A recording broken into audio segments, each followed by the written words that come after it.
안녕하세요. 이곳에서 여러 사연들을 접하면서 많이 공감하고 있는 50대 주부입니다. 저에게는 저보다 더 소중한 아들이 있습니다. 저희 아들은 어디 내놓아도 부끄럽지 않을 정도로 똑똑하고 착하게 자랐습니다. 저는 20살이 되자마자 남자친구와 혼전 임신으로 아이를 낳게 되었어요. 임신 사실을 알고 나서 친정과 시댁 모두 반대를 했지만 저와 남편은 아이를 낳고 싶다는 생각이 컸죠. 그래서 모두의 반대에도 불구하고 아이를 낳고 살림을 차렸습니다. 남편은 우리를 위해서 정말 밤낮 없이 일을 했어요. 남편 또한 어렸기 때문에 할 수 있는 일은 몸을 쓰는 일들밖엔 없었죠. 고단한 삶이 이어졌지만 저희 가족은 너무나 행복했습니다. 하루에도 웃음이 끊이는 날이 없을 정도로 서로 행복하게 의지하면서 살아가고 있었어요. 승호가, 우리 비록 가족들이 찬송하는 결혼은 한 것은 아니지만 다른 사람 말고 우리들만 보고 잘 살자. 내가 더 열심히 노력할게. 너랑 우리 아들 주혁이를 위해서라도 정말 열심히 일할 거야. 여보, 고마워. 당신도 하고 싶은 거 많을 텐데 정말 고생이 많아. 내가 더 잘할게. 나보다 당신이 더 힘들지. 친구들은 이제 다 대학 다니고 놀러도 다니는데 아이 돌보느라 자기 시간도 못 갖고 있잖아. 주혁이 조금 더 크면 당신 좋아하는 여행 실컷 갈 수 있도록 해줄게. 조금만 참자. 말만이라도 정말 고마워. 사실 나는 지금이 너무 행복해. 당신이랑 우리 주혁이가 내 보물이야. 다른 것 아무것도 부럽지 않아. 금전적으로는 빠듯하고 힘들었지만 우리 세 가족만 있다면 항상 행복한 시간이 유지되는 듯 했어요. 그렇지만 행복은 오래가지 않았고 남편은 아이가 3살 때 사고를 당하게 되었습니다. 갑작스러운 사고에 저도 놀랐지만 시댁에서는 더욱 놀라셨죠. 남편은 저와 아들인 주혁이에게 인사도 하지 못한 채로 슬프게도 그렇게 저희 곁을 떠났습니다. 아이가 3살 때 남편은 갑작스럽게 세상을 떠나게 되었고 시댁에선 저를 아들 잡아먹은 며느리라며 연락도 받지 않으셨죠. 어머님, 조금만 도와주세요. 애들 아빠 가고 나서 당장 아이 먹일 밥도 없어요. 아니 넌 여기가 어디라고 오니? 아들 잡아먹은 애가 뭐가 이쁘다고 와? 당장 안 꺼져? 어머님, 저는 아니더라도 아이 보고서라도 조금만 도와주세요. 나한테 손주가 어디 있어?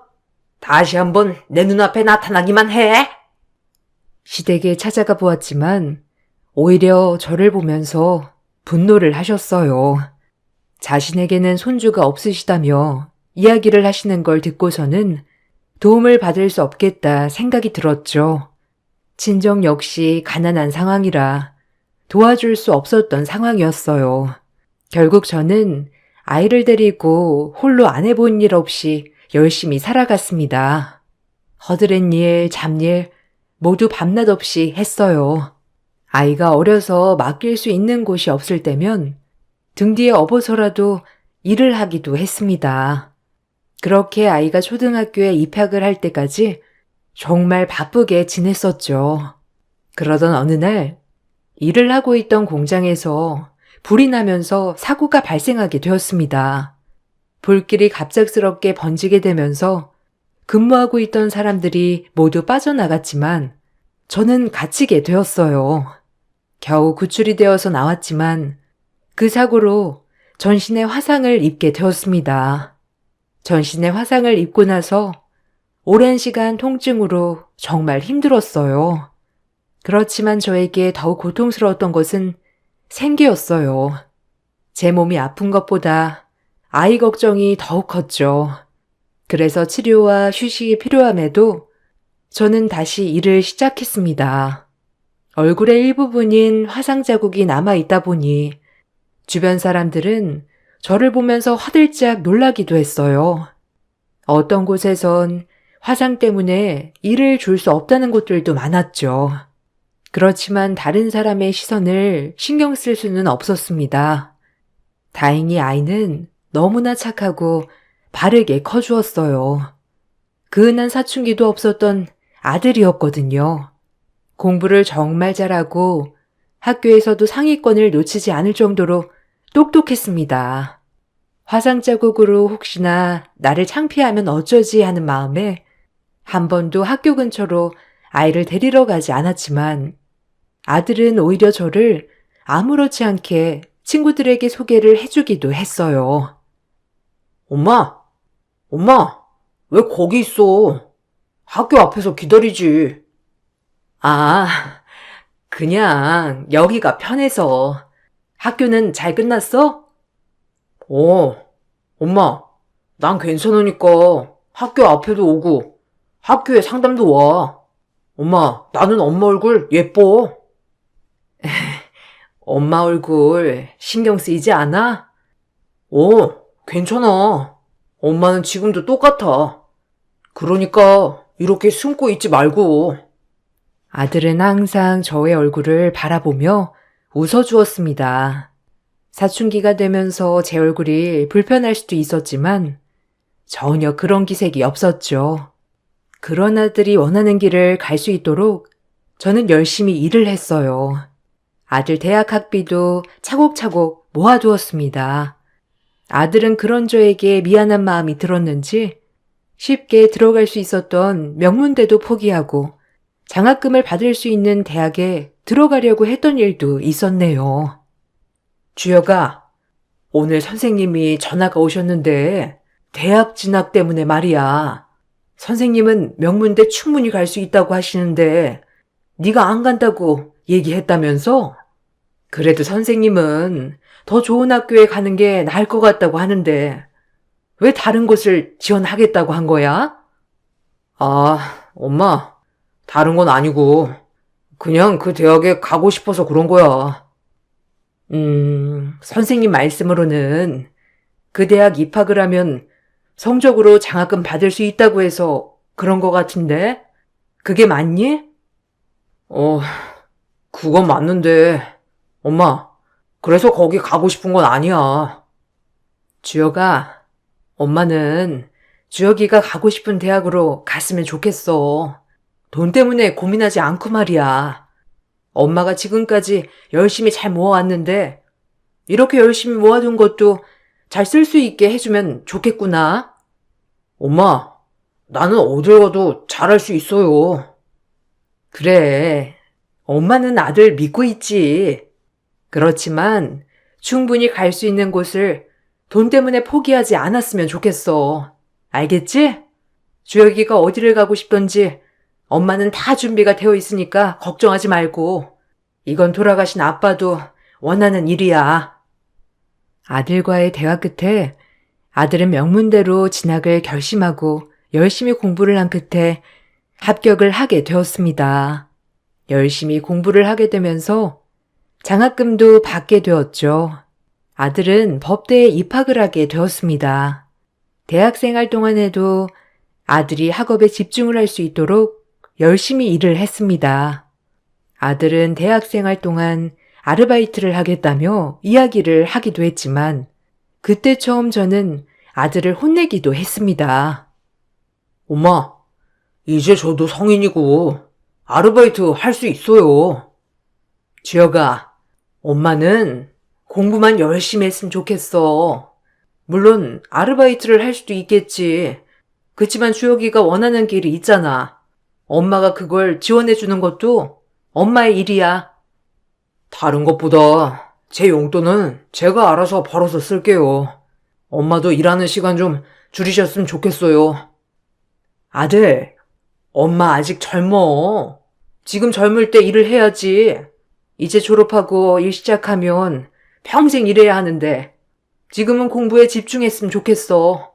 알겠지, 주혁아? 엄마가 도와줄 수 있을 때까지는 그대로 받아주었으면 좋겠다.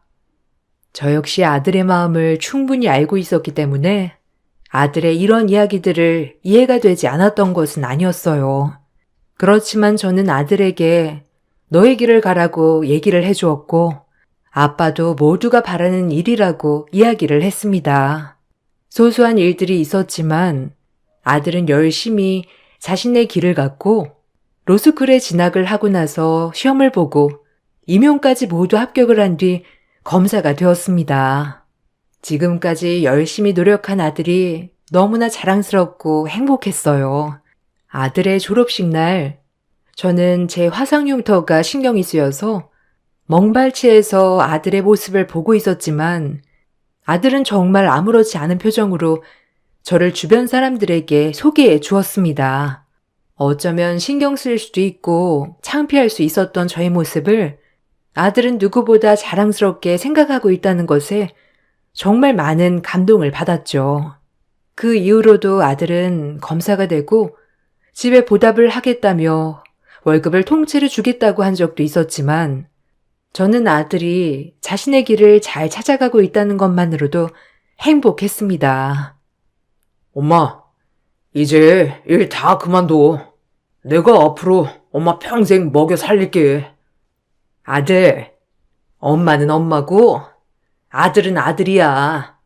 내 삶은 내가 살아가는 거고 네 삶은 네가 살아가는 거야. 누가 책임져 주지도 살아주지도 않는 일이니까 엄마 삶은 엄마가 잘 꾸려 살게 해줘. 아니야. 그동안 엄마가 날 키워줬는데 내가 이제부터라도 보답하게 해줘.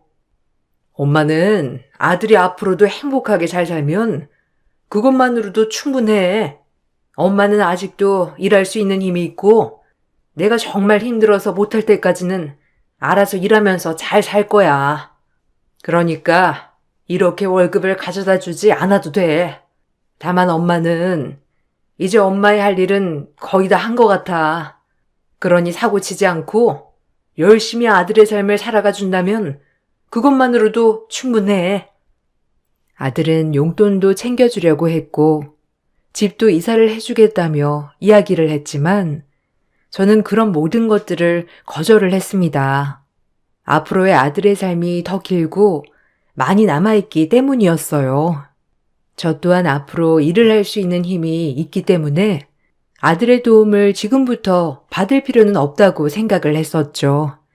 아들이 검사로 지내게 된 그 후로 저는 제 할 일을 다 한 것 같다고 생각을 하고 있었어요.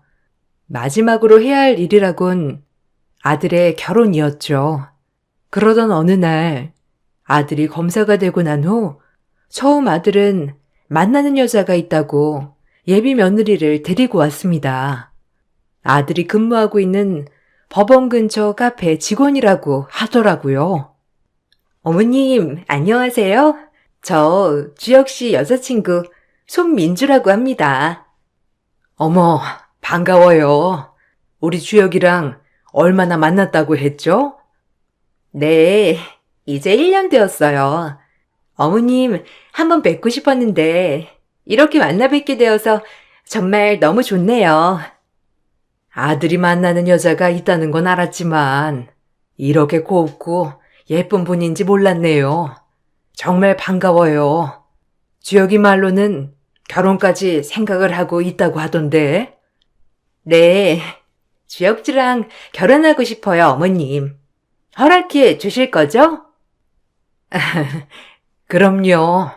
나는 우리 주혁이가 좋다면 다 괜찮아요. 우리 집은 보다시피 나와 주혁이밖에 없어요. 아, 저희 집은 부모님 모두 계시고 여동생 있습니다.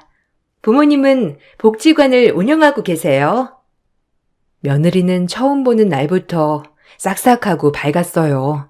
아들은 여자친구 부모님도 좋으신 분이신 것 같다며 이야기를 하더라고요. 저는 제 화상 자국이 혹시나 사돈 댁이 불편해 하시진 않을까 싶어서 걱정을 했는데 아들은 이미 이야기를 해둔 상황이라고 했어요. 주혁아, 혹시 내 얼굴 화상 자국에 대해서는 얘기했니? 아무래도 결혼식을 올린다고 하면 나도 혼주로 참석을 해야 하니까 이건 얘기를 해야 하지 않을까 싶어서 거기다가 상견례 할 때 알게 되면 많이 놀라시지 않을까? 엄마, 걱정하지 마. 이미 여러 번 얘기해 드렸고, 민주 부모님께서도 다 알고 계셔. 거기다가 괜찮다고 하셨어. 아, 그러니? 그래도 이 정도인 줄 모르시는 건 아닌가 싶어가지고. 엄마, 나는 엄마 화상자국 하나도 신경 안 쓰여. 오히려 혼자서 나 이렇게 키우려고 고생하다가 생긴 상처이고, 사고 때문에 생긴 건데, 그걸 가지고 뭐라고 하는 게 이상하지. 그러니까 너무 걱정하지 마. 다 말씀드렸고, 이번에 민주가 왔다가 가면서도 얘기했을 거야. 그래, 그러면 다행이지만, 민주는 어떻대? 괜찮다고 해? 아, 그럼. 엄마는 어때?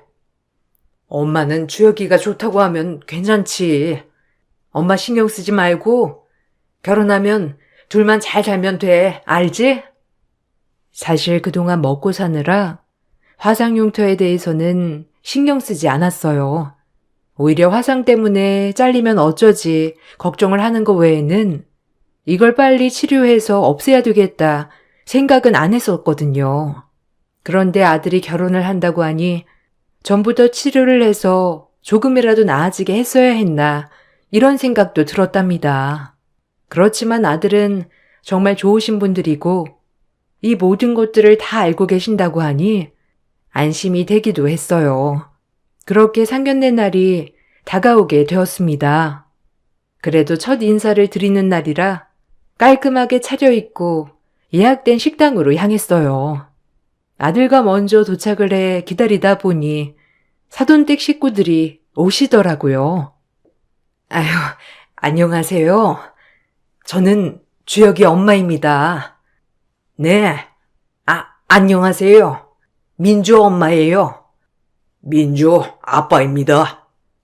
네, 처음 민주 양 봤을 때 정말 곱다고 생각을 했는데 어머님 아버님을 닮아서 그랬나 보네요. 아, 그런가요? 긴장을 한 채로 인사를 나누고 앉으니 뭔가 사돈댁 식구들의 표정이 좋지 않았어요.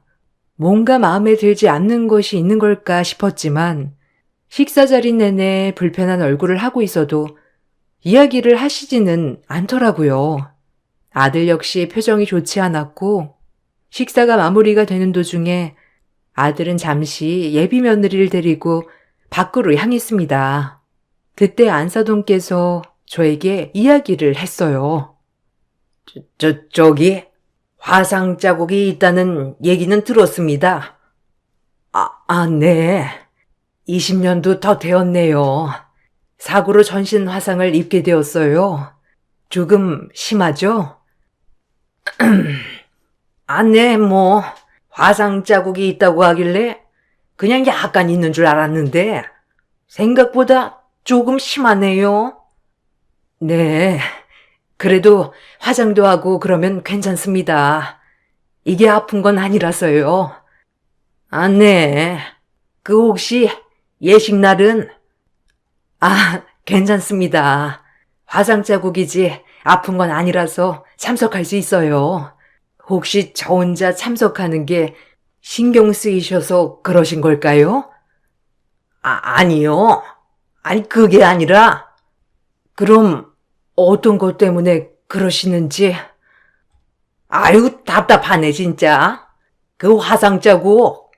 솔직히 이렇게 심한 줄 알았으면 결혼식 다시 생각해보자고 했을 겁니다. 다른 것도 아니고 딱 보이는 얼굴에 전체적으로 화상 자국이라니요. 들어오면서 얼마나 놀랬는지. 네? 화상 자국 있는 거 다 아신다고 하신 거 아닌가요? 알았죠. 알았는데 솔직히 이 정도라고는 생각조차 못했습니다. 아니, 다른 것도 아니고 애들 결혼식인데 그걸로 참석하시려고요? 아니, 제 꼴이 어때서요? 모르는 사람이 보면 놀래요. 그 정도 화상이 심하면 화장으로 가려지겠어요? 그 얼굴로 예식날에는 참석 마세요. 어떻게 하나밖에 없는 아들 결혼식에 참석하지 말라는 겁니까? 아니, 그럼 예식 망치실 거예요? 애들 행복하게 살겠다고 하잖아요. 그런 몰골로 예식 참석하면 오신 하객분들은 얼마나 놀라시겠어요? 다들 손가락질 합니다. 아무리 그래도 예식은 잘 치르게 해주셔야죠. 저희는 사돈 참석 안 하는 걸로 알고 가겠습니다. 아니 저기요. 아무리 그러셔도 이러시는 건 아니죠. 예비 사돈댁에서는 처음부터 저의 얼굴을 보고 불편함을 감추지 못했던 것입니다. 아들이 사돈댁에 인사를 가면서도 어머니가 화상이 있으시다 설명을 했었는데 그것에 대해서 대수롭지 않게 생각을 했던 것이었어요. 특히나 예비 며느리는 그날 집에 인사를 오고 나서 집으로 가 저희 얼굴 때문에 예식이 고민이 된다고 털어놓은 듯 했어요. 예비 며느리와 밖에서 이야기를 하다가 들어오면서 저에게 예식을 참석하지 말라고 통보하고 가는 안사돈을 보게 된 아들은 크게 분노를 했습니다. 엄마, 나 민주랑 결혼 안 할 거야. 혹시 엄마 때문이야? 엄마는 신경 쓰지 마. 그럴 수 있어. 이렇게 전신 화상을 입은 사람을 보는 일도 흔한 게 아니니까 놀라셔가지고 그럴 수 있어. 그러니까 너무 섣부르게 생각하지 마. 아니, 엄마, 나는 결심했어. 솔직히 민주가 엄마를 안 보고 갔던 것도 아니고 갑자기 저렇게 나오신다는 게 너무나 화가 나. 주혁아, 엄마 괜찮아. 그리고 엄마랑 결혼하는 게 아니고 민주랑 결혼하는 거잖니. 그러니 너랑 민주만 생각해. 아들은 그날 이후 파혼을 결심했습니다. 제가 아무리 얘기를 해보아도 아들의 결심은 바뀌지 않았어요. 아들이 아무런 연락을 받지 않고 파혼을 통보하자 사돈댁에서는 난리가 난 듯 보였습니다. 그날 이후로 저희 집에도 찾아오고 어떻게 알았는지 전화까지 해오면서 파혼만은 막아달라고 했죠. 그렇지만 누가 들어도 부탁을 하는 것은 아니었어요. 저 민주 엄마예요. 주혁이가 갑자기 파혼을 통보했다고 해서요. 네, 저도 들었습니다. 아무리 민주가 연락을 해도 받지도 않는다고 해서 혹시 주혁이랑 얘기를 좀 해보셨나요?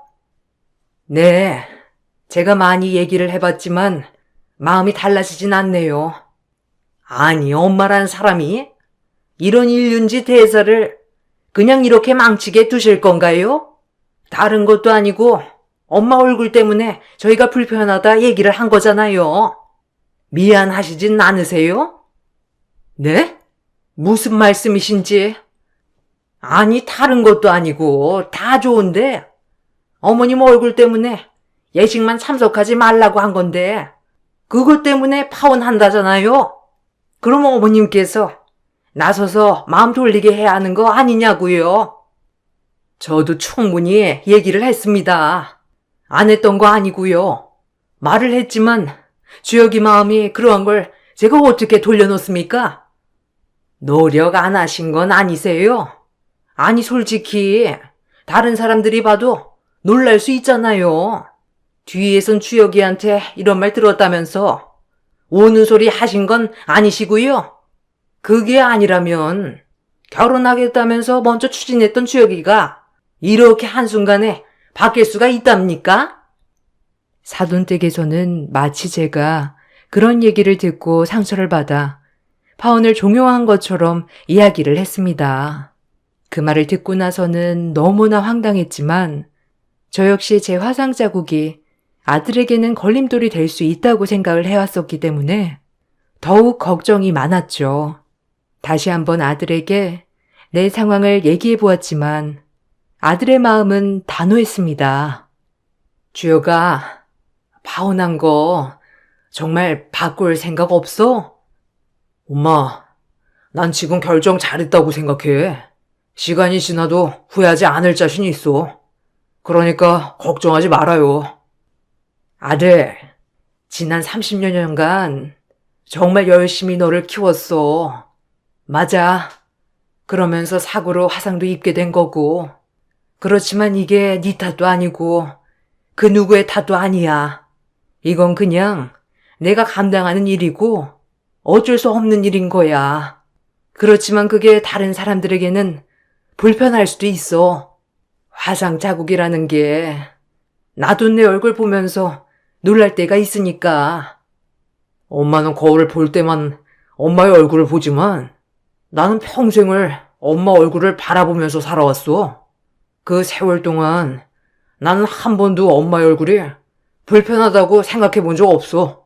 가장 자주 봤던 내가 불편하지 않았는데 어째서 다른 사람들이 불편함을 이야기하는 거야? 엄마, 나는 엄마가 정말 고생하고 힘들게 날 키워왔던 걸 다 알고 있어. 이건 나를 위한 선택이기도 해. 아들은 단호한 얼굴로 지금의 결정을 후회하지 않는다고 얘기를 했어요. 저도 아들의 태도에 어쩔 수 없다고 생각을 했지만 사돈댁과 예비 며느리는 그렇지 않았던 모양이더라고요. 결국 저희 집까지 찾아와 이야기를 하며 요구를 했습니다. 이번에는 저도 단호하게 얘기를 해야겠다고 생각을 했어요. 어머님, 제발 주혁 씨 마음 좀 돌려주세요. 주혁 씨 엄마 말이라면 다 듣잖아요. 여러 번 이야기를 해봤지만 주혁이 마음이 단호해요. 내가 말한다고 될 게 아니에요. 아니, 안 하신 건 아니세요? 얼굴 화상 그거 얼마나 심한지는 알고 계세요? 주변에서도 많이 얘기를 할 거 아니에요. 저희가 화상 때문에 참석하지 말라고 해서 그러신 거라면 참석할 거라고 주혁이한테 얘기를 하고 그때 돼서 아프시다고 하면 되잖아요. 그렇게까지 아들을 속이고 싶진 않은데요. 꼭 그렇게 해야만 하나요? 이보세요. 아드님 다음에는 이런 일 없을 것 같으세요?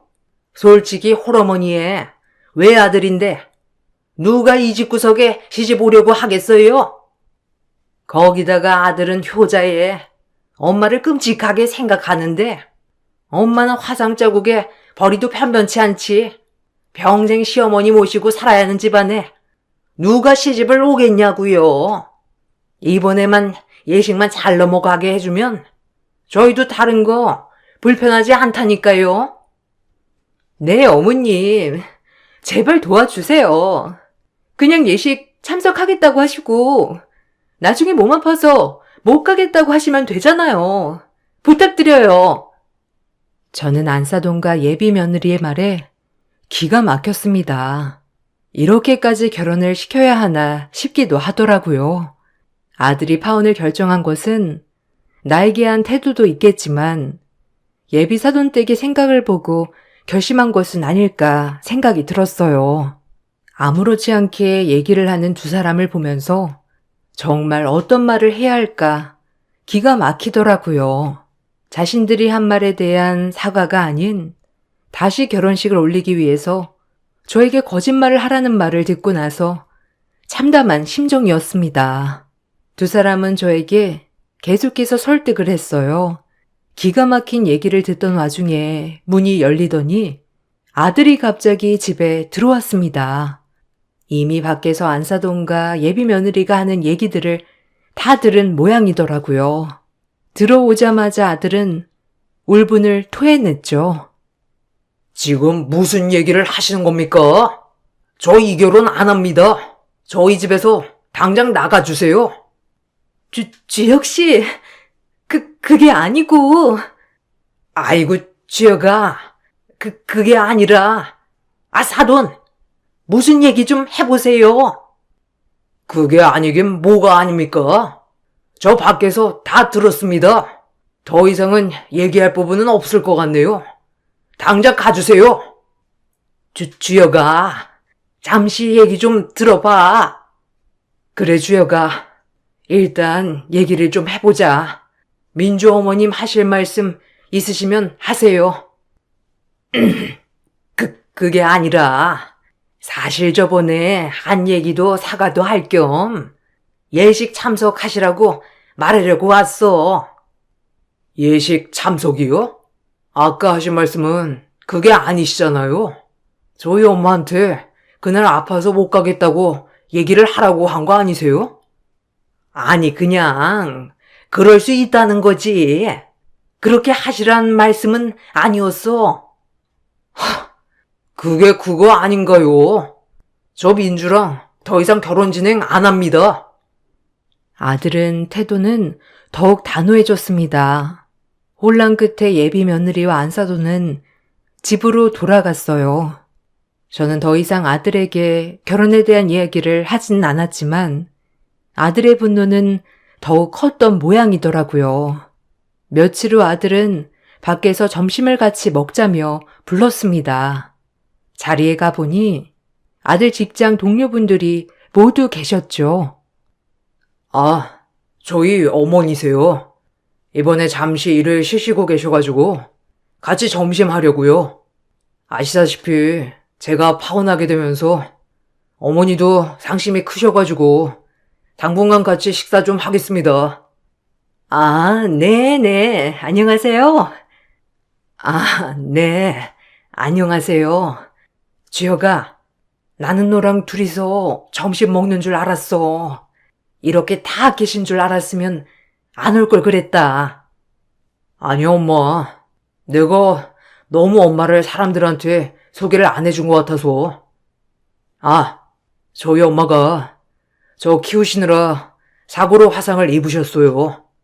이것 때문에 파혼도 하게 됐지만 저는 사실 이게 크게 신경 쓰이지 않거든요.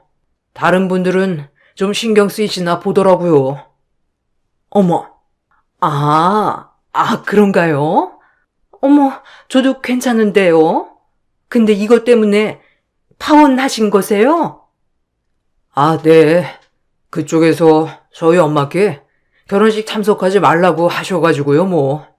아, 그렇게 됐습니다. 아들은 무슨 일인지 직장 동료들에게 결혼식 진행을 그만하게 된 이유를 설명하더라고요. 그때는 사실 왜 이런 개인적인 이야기를 하는지 이해를 하지 못했지만 시간이 지나면서 아들이 그런 얘기를 한 이유를 알게 되었습니다. 알고 봤더니 안사돈이 장애인 복지관에서 관장으로 일을 하고 있었어요. 누구보다 편견 없이 일을 하는 분야에서 근무를 하고 있었지만 정작 자신의 상황에서는 누구보다 편견을 갖고 대했던 것이죠. 예비 며느리였던 사람이 직장 근처에서 가게를 하고 있었고 사돈댁도 지역에서 봉사로 상을 받을 정도로 유명한 사람이었기 때문에 이 소문은 빠르게 퍼져나갔습니다.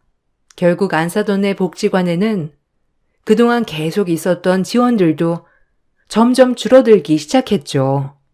소문이 돌고 있다는 걸 알게 된 안사돈은 저에게 전화를 해 따지기도 했습니다.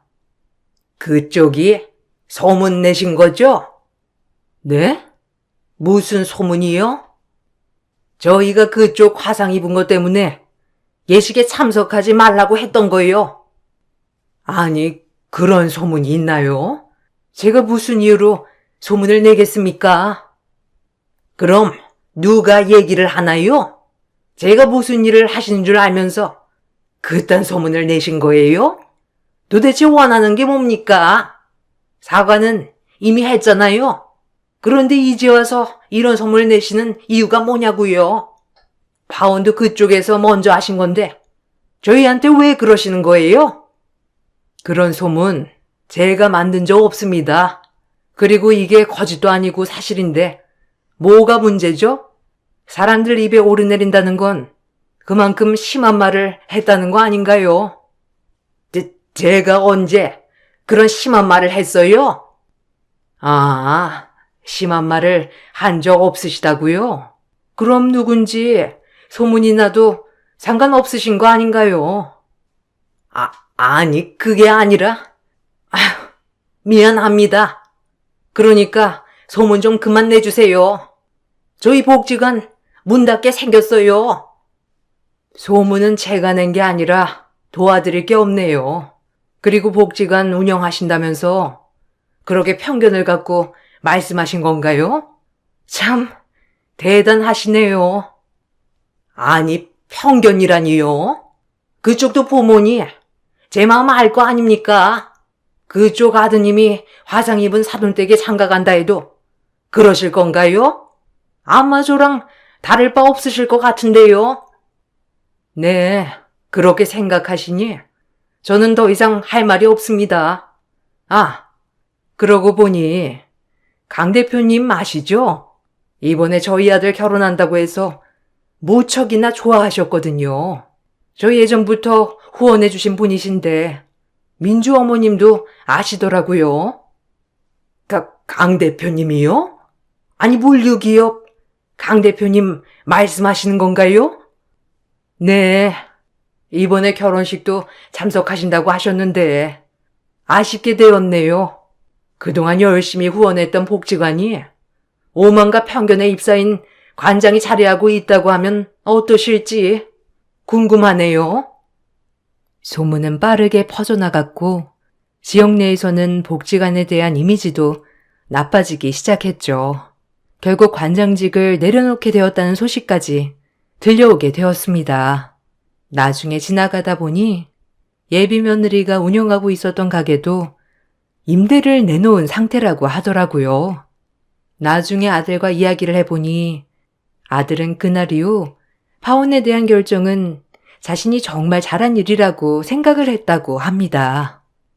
그래서 그때 직장 동료들 있는 자리에서 파혼 얘기를 꺼낸 거야? 이렇게까지 소문이 날 거라고 생각해서 한 얘기는 아니지만 엄마에게 내가 엄마가 부끄럽지 않고 불편하지 않다는 걸 말하고 싶어서 한 얘기였어. 사실 엄마도 얘기를 하진 않았지만 그때 그 사람들이 엄마한테 하는 얘기 듣고 많이 속상해했잖아. 그렇지만 모든 사람들이 다 그렇게 생각하는 건 아니라는 걸 엄마에게 말해주고 싶었어.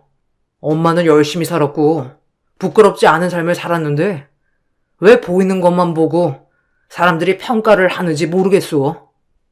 아들, 고마워. 아들만 엄마의 삶을 알아주면 그것만으로도 충분해. 아들은 응징을 하기 위해서 한 고의적인 행동은 아니었지만 아마 그 사람들의 무례한 행동들이 그만큼 큰 사건이었다고 생각을 했다고 해요. 그 이후로 아들은 정말 착하고 고운 아가씨를 만나고 있습니다. 저와도 종종 만나 밥을 먹기도 하는데 그 아가씨 역시 저를 편하게 생각을 해주어서 고맙네요.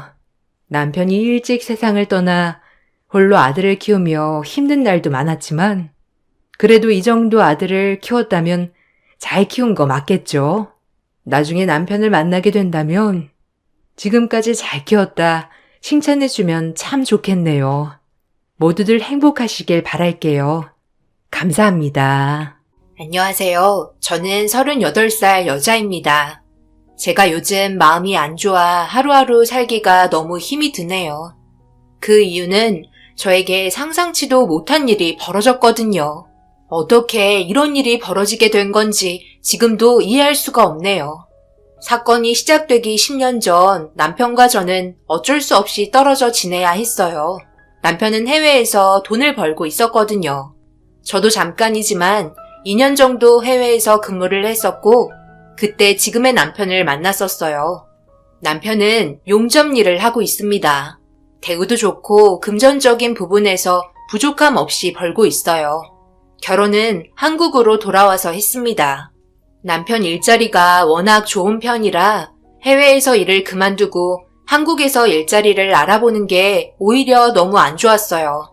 일하는 노동력에 비해 한국에서는 해외에서 받는 금액의 절반도 못 받아서 도저히 국내에서 일을 시킬 수 없었습니다. 그렇게 남편은 해외에서 최대한 벌 수 있는 만큼 돈을 벌고 국내로 들어와 다른 사업을 하는 걸 목표로 하고 있었어요. 저도 그렇게 하는 게 좋을 것 같다고 생각했어요. 어쩔 수 없는 선택이었고 앞으로의 미래만 보며 열심히 살았습니다. 저희는 아기 가질 생각은 없었어요. 저도 워낙 일이 바쁜 상태고 남편도 해외에 있으니 그럴 여건도 되지 않았죠. 오히려 태어날 아기를 제대로 봐줄 수 없을 것 같아 남편과 상의 후 결정하게 되었습니다. 저희가 연락은 자주 했어요. 그리고 매년마다 휴가는 남편이 근무하는 곳에서 시간을 보냈고, 나름 주어진 여건을 최대한 활용하면서 볼 수 있을 때는 보려고 노력했습니다. 몸이 멀어지면 마음도 멀어진다잖아요. 그래서 최대한 서로 시간을 조율하면서 저의 부부 생활을 유지했어요. 남편도 항상 미안해했죠. 어느 정도 자리 잡힐 때까지만 해외에서 근무하겠다며 왔다 갔다 하는 게 힘들어도 참아주길 바랬습니다. 그렇게 저희는 모든 걸 사랑 하나로 버텨왔고 1년이 지나 어느새 남편의 기러기 생활이 7년 만에 종지부를 찍었어요. 더 이상 해외에서 근무하기에는 의미가 없었어요. 그만큼 경력도 쌓이면서 남편은 국내에서도 얼추 비슷한 금액대를 맞출 수 있었습니다. 그렇다고 모든 복지 조건이 해외보다 좋은 건 없었지만 그래도 남편과 함께 있다는 자체가 너무 좋았어요. 남들은 2년도 안 되는 군대 생활 고무신 거꾸로 신는다지만 저는 7년 동안 한눈 팔지 않고 먼 미래만 생각하며 일에만 열중했습니다. 그렇게 살다 보니 7년이라는 시간도 훌쩍 지나가더라고요. 어디야? 공항에 도착했는데 당신 벌써 나온 거야? 비행기 시간 맞춰서 기다리고 있었는데 안 나오네? 사람들은 벌써 전부 다 나온 것 같은데? 나 어디 안 가고 있을 테니까 이쪽으로 와줄 수 있지? 길이 엇갈리면 안 되잖아. 아, 내가 화장실이 너무 급해서 뛰어가는 바람에 당신이 오기 전에 나갔나 보다. 나도 당신 못 봤거든. 그 자리에 있어? 살짝 엇갈리긴 했지만 남편은 늦지 않게 저에게 모습을 나타냈고 밝게 웃어주는 모습을 보여주었어요. 저희는 드디어 7년 만에 함께 살아갈 수 있었고 집에 들어가기 전에 마트에 들러 남편이 필요한 물품을 구매했어요. 그리고 남편과 오래간만에 외식하며 기분 좋은 하루를 보냈습니다. 그토록 원하던 삶이 저희에게 찾아왔고 그에 따른 보상을 받는 것 같았어요. 둘만의 시간이 매일 모자라 정신적으로 너무 힘들었는데 더 이상 그런 고민하지 않아도 된다 생각하니 행복했었습니다. 그런데 갑자기 남편 핸드폰에 전화가 울리기 시작했고 남편 얼굴 표정이 별로 좋지 않아 보였어요. 굳은 표정으로 자리에서 일어나 밖에서 전화를 받았고 아무래도 근무하던 곳에서 전화가 온 것 같았습니다. 한참을 통화하더니 별로 좋지 않은 표정으로 자리에 다시 앉았어요. 남편의 굳은 얼굴 표정을 보니 무언가 문제가 있는 것 같은 느낌이 들었고 조심스럽게 물어봤습니다. 왜? 무슨 일 있는 거야? 얼굴 표정이 좋지 않아. 회사에서 무슨 안 좋은 일 있었어? 나한테 말해줄 수 있는 거지? 그게 방금 안 좋은 소식을 좀 듣게 됐어. 나와 7년 동안 함께 일하던 직장 동료가 어제 세상을 떠났다네. 그래서 와줄 수 있냐고 물어보는 전화였어. 암투병 중이었거든. 하루하루 버티기 힘들어 하더니 결국 이렇게 됐네. 그럼 당연히 가봐야지. 와줄 수 있냐고 물어봤다며. 사고를 당해서 떠나게 된 건데 당연히 가야지. 여기 일은 신경 쓰지 말고 다녀오도록 해. 어차피 길어야 며칠 있다가 다시 들어오는 건데. 그래서 언제 출발해야 할 것 같은데? 아무래도 오늘 늦은 저녁 비행기로 출발하는 게 좋을 것 같아. 그곳까지 가려면 비행기도 오래 타야 하고 시간이 별로 없으니까.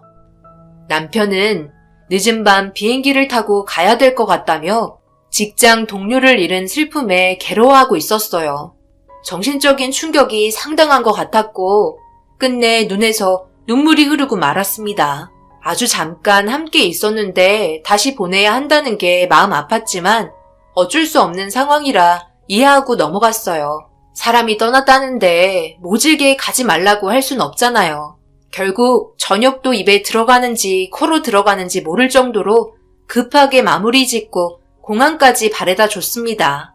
남편은 최대한 빨리 오겠다며 제 이마에 입을 맞춰주었고 그렇게 손 흔들며 남편을 다시 보내줬어요. 뒤돌아 집에 오는데 분명 함께 있어야 할 공간에 혼자 있으니 마음이 좋지 않았어요. 뭔가 회행한 느낌이 들었고 신발 벗고 거실 불을 켠 순간 뭔가 느낌이 좋지 않았습니다. 평소와 다른 공기의 냄새가 제 코끝을 찔렀어요. 뭔가 이상한 것 같아 집안을 두리번거렸지만 딱히 달라진 건 없었습니다. 아무래도 레스토랑을 다녀와서 그런지 몸에서 나는 냄새인 것 같아 환기를 시켰어요. 어차피 남편과 연락도 할 수 없는 상태라 처진 기분 빨리 잊어버리고 싶어 씻고 잠이 들었습니다. 생각보다 긴장을 많이 했는지 깊은 잠에 빠져들었고 기분 나쁜 꿈들이 저를 괴롭히기 시작했어요. 누군가 나를 쳐다보는 느낌도 들면서 가끔 쿵쿵거리는 발자국 소리가 귓가에 맴돌았습니다. 그러다 저도 모르게 갑자기 눈이 떠졌고 고개를 돌려 주변을 살펴봤는데 달라진 건 없었어요. 남편이 갑자기 해외로 다시 떠나게 되면서 극도의 스트레스를 받은 것 같았습니다. 어느덧 아침이 되었는지 알람이 울렸고 눈을 떠 출근 준비를 했어요. 남편에게는 잘 도착했다는 문자 한 통이 와 있는 상태였어요. 걱정 말고 빠르게 일 처리 후 연락하겠다는 문자였고 답장해주고 서둘러 준비하고 집에서 나왔습니다. 싱숭생숭한 기분으로 그날 하루가 겨우 지나간 것 같았어요. 그만큼 저도 남편과 떨어져 지낸 시간이 오래된지라 정신적으로 많이 힘들었던 것 같아요. 그렇게 며칠의 시간이 흐르고 남편에게 전화가 왔어요. 어디야? 나는 이제 막 공항에서 나왔는데 지금쯤 퇴근했나? 집으로 바로 가면 되는 거지? 아, 지금 퇴근하는 중이지. 일 처리는 다 끝난 거야? 이제 해외로 다시 나갈 일은 없는 거지?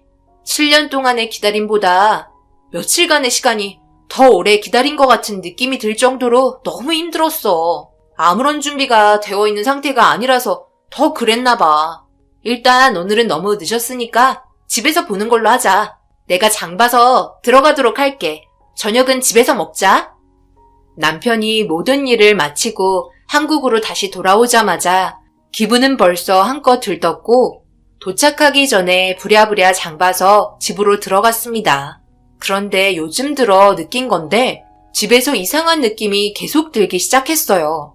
며칠 동안 똑같은 냄새가 집안에 퍼져 있었고 꼭 누군가가 있는 것 같은 느낌이 들었습니다. 그렇다고 집이 바뀌거나 물건이 하나라도 틀어진 건 없었어요. 하지만 냄새와 온기가 달랐습니다. 아무도 없는 집안에 불을 켰을 때 집안에 냉기가 있는 반면 최근 들어 집에 들어오면 온기가 남아 있었어요. 그래서 보일러를 틀고 출근을 한 줄 알고 몇 번이나 보일러 상태를 체크한 적도 있었습니다. 하지만 변화된 건 없어서 최근 들어 많이 예민해진 상태이다 보니 그런 것 같아 무시하고 넘어갔어요. 그렇게 남편이 오기 전에 음식 준비부터 하기 시작했고 오랜 시간 걸리지 않고 남편이 현관문을 열고 도착했어요. 밝게 웃으면서 들어오는 남편의 얼굴에는 더 이상 근심 걱정은 없어 보였습니다. 때마침 저녁 준비도 끝이 난 상태라 남편이 음식을 날라줬어요. 그리고 마주보고 앉아서 함께 식사를 하고 있었습니다.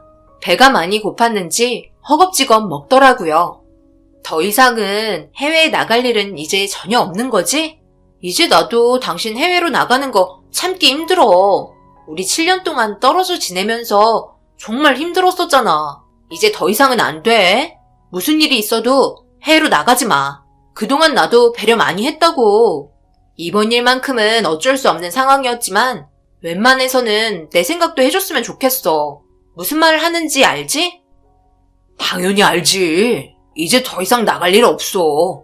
딱히 관계가 좋은 사람도 없고 다 정리하고 왔으니 걱정하지 않아도 돼.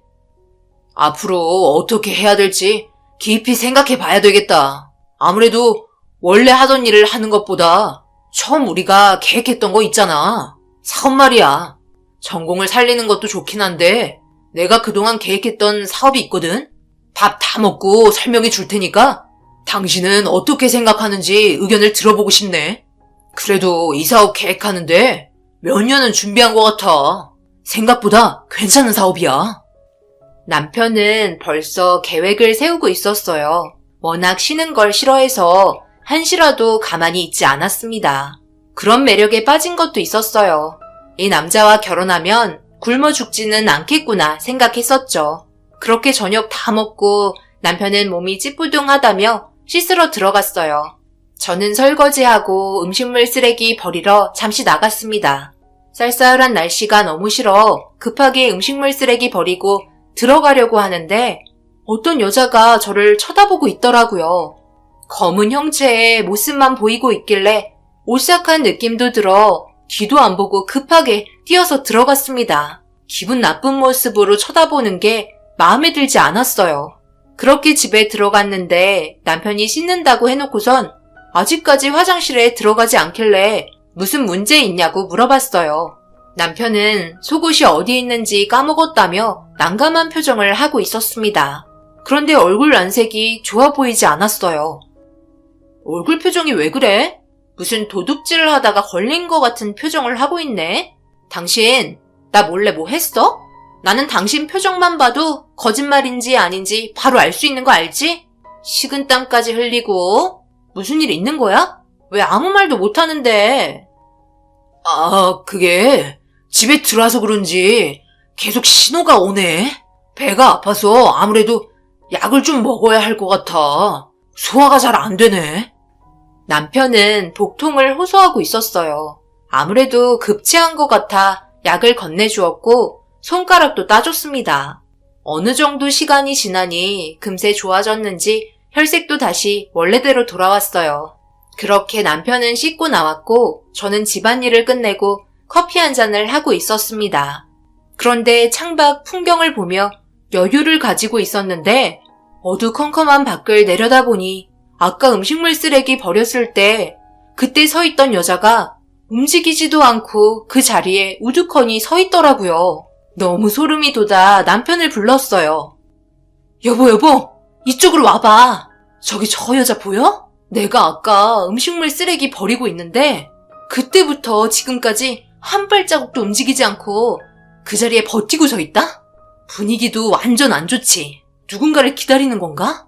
아니면 정신이 좀 이상한 사람인가? 저런 사람 조심해야 돼.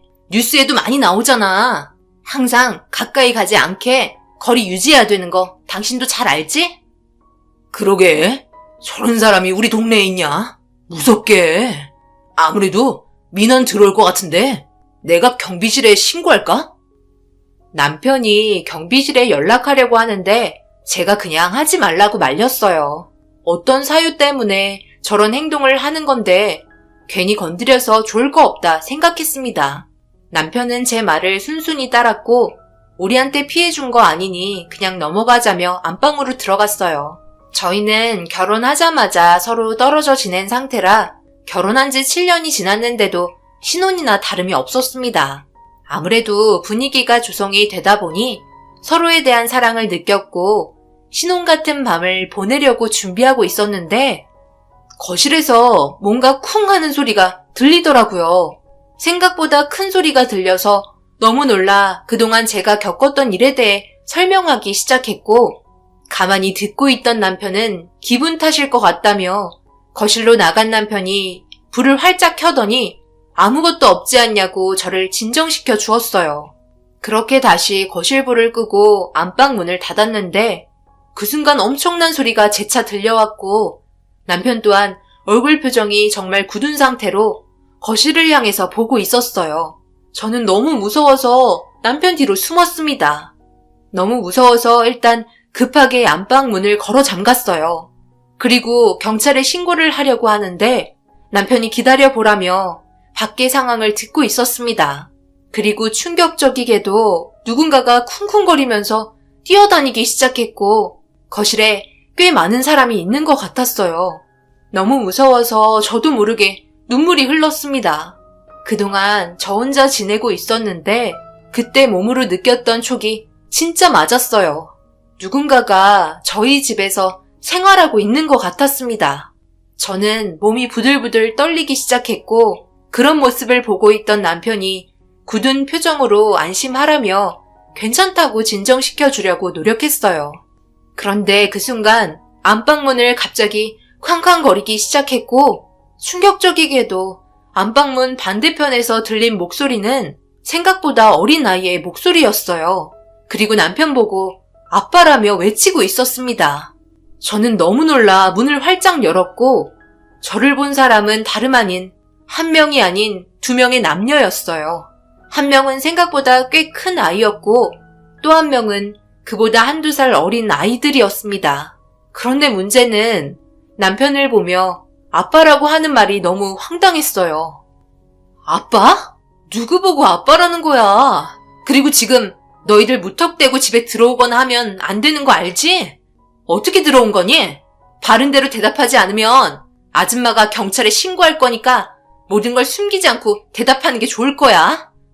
저희요? 저기 베란다 발코니에 숨어 있었는데요.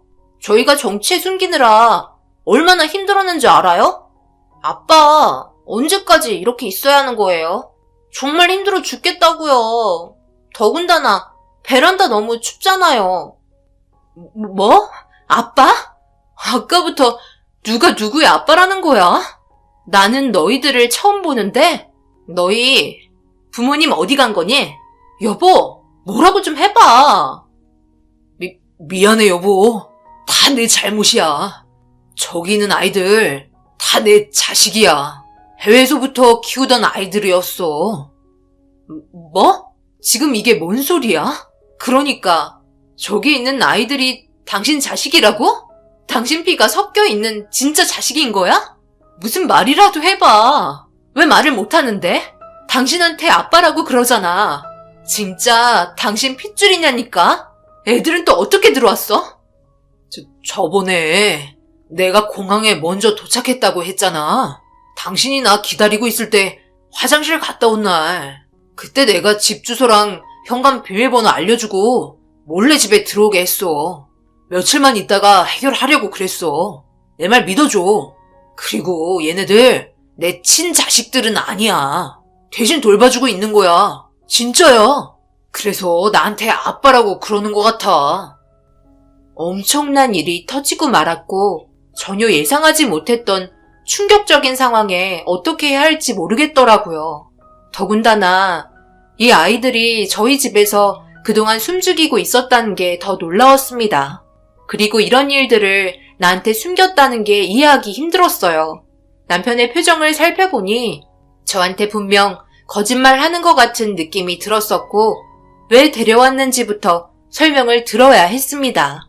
그래서 자세하게 납득할 수 있게 설명을 해달라고 물어보자 한참을 입 닫고 있다가 화를 내는 순간 설명해주기 시작했고 남편은 충격적이게도 세상 떠난 직장 동료의 자식들이라며 암투병으로 힘들어하던 동료가 자기에게 부탁한 거라며 어쩔 수 없이 먼저 데려왔다는 말을 꺼냈어요.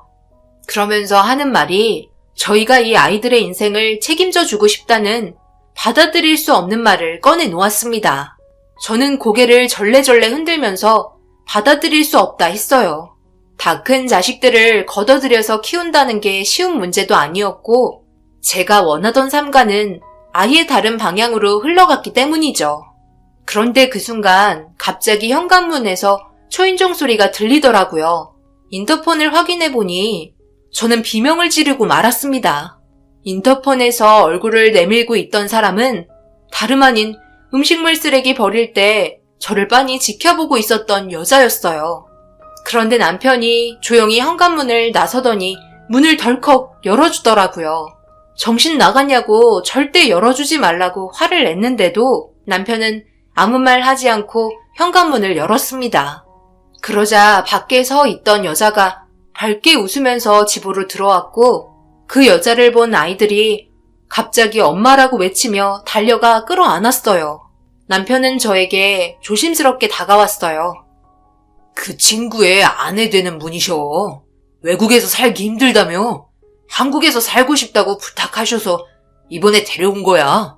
그 전에 원래 아이들이랑 같이 오려고 했는데 일처리가 좀 남은 상태라 그래서 어쩔 수 없이 아이들 먼저 데리고 온 거였어. 원래 당신이 알기 전에 이 사람들 전부 내일 다른 곳에서 생활할 수 있게 도와주려 했는데 당신한테 전부 들키고 말았네.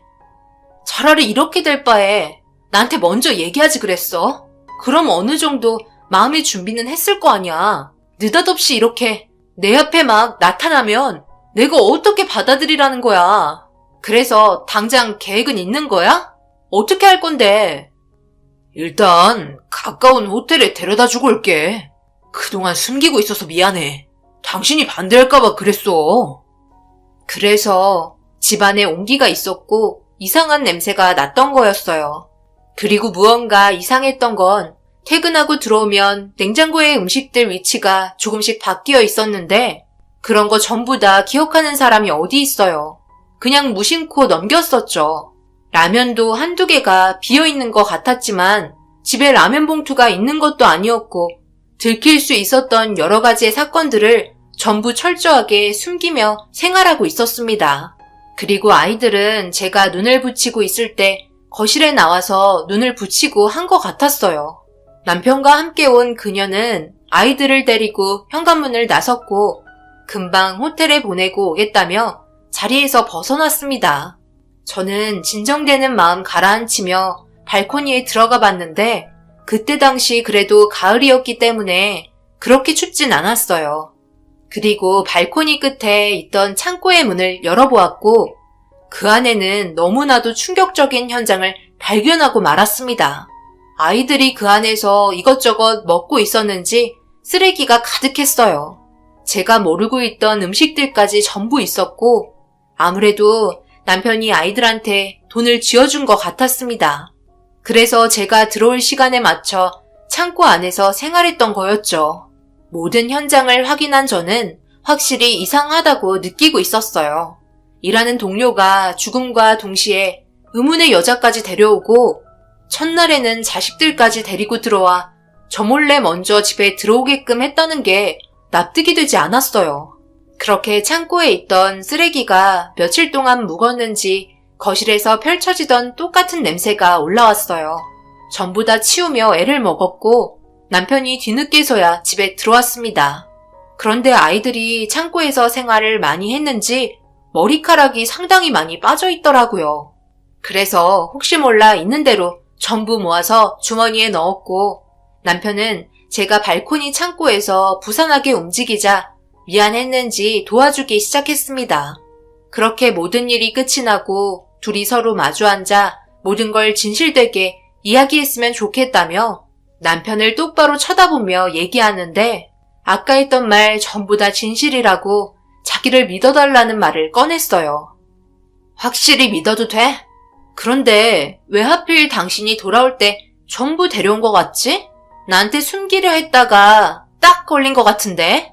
분명 오늘까지 완벽하게 숨겼으면 나는 이 문제에 대해서 전혀 몰랐던 거잖아. 당신 정말 세상 떠난 그 사람들의 자식과 배우자에게 도움을 주고 싶어서 그런 거야? 아니면 그동안 내가 모르고 있었던 또 다른 삶을 살고 있었던 거야? 무슨 말도 안 되는 이유를 늘어놓고 있는 거야. 당연히 저 사람들을 도와주려고 하는 거지. 거기에서 당장 먹고 사는 것보다 한국에서 먹고 살 수 있게 도와주는 게 훨씬 이득이라서 그런 거니까 더 이상 오해는 하지 말아줬으면 좋겠어. 당신, 우리가 그렇게 가벼운 사이는 아니잖아. 알고 지낸 지 7년이 넘었는데 아직도 나를 몰라? 그리고 내가 거짓말하면 당신이 바로 알잖아. 내가 표정 잘 못 숨기는 거 알지? 진짜 오해하게 해서 미안하고 이번 주 주말에 다시 정식으로 인사시켜 줄게. 남편은 그 말을 끝으로 피곤하다며 방으로 들어갔어요. 저 혼자만 이 일이 심각하게 느껴지는 건지 도저히 이해할 수가 없었습니다. 그래도 뭐든 확실하게 하는 건 좋은 일이니 좀 더 두고 보기로 했어요. 그리고 다시 예전처럼 가정의 분위기가 좋은 방향으로 돌아가길 바랬지만 그때의 기억이 쉽게 잊혀지지가 않더라고요. 그래도 시간은 계속해서 흘러갔고 주말에 모두가 한자리에 모여 식사 자리를 가졌습니다. 기분 나쁘게도 그녀의 눈빛이 심상치가 않았어요. 저보다 더 많이 눈을 마주치고 있었고 제가 이 집에 깍두기로 껴있는 것 같았습니다. 그리고 어딘가 모르게 아이들이 남편과도 닮아 보였어요. 그러다가 문득 떠오르게 된 질문 하나가 생각이 났었죠. 7년 동안 같이 힘들게 일하며 지냈던 동료의 사진 좀 볼 수 있냐고 물어보게 되었어요. 남편은 제가 한 질문에 당황했는지 때마침 사진이 없다며 횡설수설하기 시작했고 끝내 7년 동안 함께 있던 동료의 사진을 볼 수 없었습니다. 그렇게 남편과 그녀와 아이들을 빤히 바라보고 있었고 제일 어린 막내가 갑자기 꺼낸 한마디에 화기애애했던 식사 자리에 정적이 흐르면서 남편이 저와 눈이 마주친 순간 남편 얼굴에 손이 올라가고 말았습니다. 아이가 꺼낸 말은 다름 아닌 그녀의 뱃속에 남편의 아이가 잘 자라고 있냐는 말이었어요. 도저히 말도 안 되는 상황이었고 그녀는 배를 만지며 남편의 아이가 잘 자라고 있다며 걱정하지 말라고 웃으면서 그 아이에게 답해 주었습니다. 결국 자리를 박차고 일어나 그녀의 머리채를 한 움큼 잡아 흔들었고 식당은 아수라장이 되어버렸어요. 저는 남편에게 느낀 배신감에 더 이상 놀아날 수 없었습니다. 결국 그 자리에 있을 수 없어 빠져나와 모든 사실을 시부모님께 얘기했어요. 어머님 아들이 저 몰래 해외에서 바람피고 있었던 거 알고 계셨어요? 지금 어떤 일이 벌어지고 있는지 아세요? 그 상간녀랑 아이들 데리고 저희 집에 찾아왔다고요. 완벽하게 거짓말까지 하고 아이들을 숨기고 있었어요. 아유, 그게 정말이냐? 아유, 근데 이걸 어쩌냐? 해외에서 있었던 일이라 내가 막을 수도 없었고 벌어진 일이니 받아들여야지. 그게 무슨 말이에요? 받아들이라고요? 제가 받은 상처는 생각 안 하세요? 그동안 시댁에 얼마나 잘했는데 이런 식으로 얘기하는 거예요. 그럼 저는 저 사람을 기다린 7년은 뭐예요? 가지고 노는 것밖엔 안 되잖아요. 제가 가만히 있을 것 같아요? 어쩌겠냐? 상황이 이렇게 되어버린 걸 돌이킬 수도 없잖니. 나도 너한테 지금 들어서 엄청 놀라서 무슨 말이 안 나온다. 어머님, 알고 계셨죠? 말투를 보니 알고 있었다는 게 확실히 느껴지는데요. 정말 믿을 사람 하나 없네요. 시모도 알고 있었던 것 같았어요. 당연히 모를 일이 없었죠. 혼자 집에 들어가 이것저것 짐 챙기고 있는데 남편이 들어왔어요. 그것도 혼자 들어온 게 아닌 그녀와 자식들까지 데리고 들어왔습니다. 제가 받은 상처는 아무것도 아닌지 갑자기 변해버린 남편의 모습에 결국 그 자리에서 눈물을 흘리고 말았어요. 그런데 남편은 미안하다며 고개를 떨구곤 하는 말이 더 충격이었습니다. 아이들은 자기 자식들이 아닌데 그녀의 뱃속에 있던 아이는 자기 자식이 맞는다며 암 투병 중인 직장 동료를 도와주다가 그녀를 좋아하게 되었다는 정신나간 소리를 배우자인 저에게 털어놓고 있었어요. 끝까지 거짓말하려는 남편의 행동에 할 말을 잃었습니다.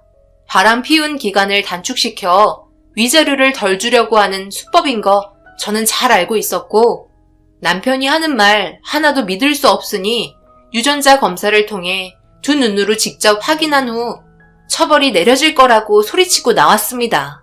친정에 가는 것조차 창피해서 호텔에서 시간을 보냈어요. 그리고 다음날 바로 유전자 검사 의뢰했습니다. 그동안 남편에게 수십 통의 연락과 문자가 왔지만 일체 받지 않았어요. 제 두 눈으로 똑똑히 본 후 대화를 해야 할 것 같았어요. 그렇게 며칠의 시간이 흐르고 드디어 유전자 검사 서류를 받을 수 있었습니다. 그리고 그 안에 있던 아이들의 유전자와 남편의 유전자는 충격적이게도 일치한다고 나왔습니다. 저와 만난 지 연애 포함 거의 10년인데 제일 큰 여자아이는 10살이 훨씬 넘은 상태였죠. 결국 저와의 만남 전에 교제를 한 것 같았습니다. 모든 사실을 알게 된 이후 다시 남편을 만났을 때 모든 시선은 달라져 있는 상태였어요. 결국 남편에게 물컵에 있는 물을 뿌리곤 대화가 이어졌습니다. 남편은 제가 생각한 대로 위자료를 덜 주고 싶어 거짓말을 늘어놓은 거였고 모든 걸 인정한 상태였어요. 그녀는 아무렇지도 않냐고 물어보니 자기가 돈 벌어주는 것만으로도 감사하게 생각한다며 저와의 결혼 생활도 유지하고 싶다는 충격적인 말을 꺼냈습니다. 한마디로 두 집 살림을 하고 싶다는 말이었죠. 저도 사랑하고 있고 제 아이도 낳아 키우고 싶다는 정신 나간 말을 늘어놓길래 더 이상 듣고 싶지 않아 남편의 얼굴에 수차례 손이 올라가고 말았습니다. 1년도 아닌 자그마치 7년이에요. 7년 동안 단 한 번도 의심해 본 적 없었고 저한테 최선을 다하는 모습에 남편이 그럴 거라고 생각한 적 없었는데 이런 사실이 밝혀지고 나서 7년이란 시간을 버린 게 너무 아까웠습니다.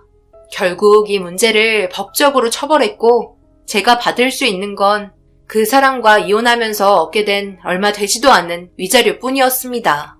저희 집안은 완전 풍비박산이 난 상태였죠. 그렇게 남편과 이혼한 지 1년쯤 흘렀을 때 시어머니한테 전화가 왔어요. 받고 싶지 않았지만 무슨 말을 하려고 하는지 드러나 보자 하고 받았습니다. 그리고 시어머니가 뱉은 말은 돈을 좀 빌려달라는 말이었어요.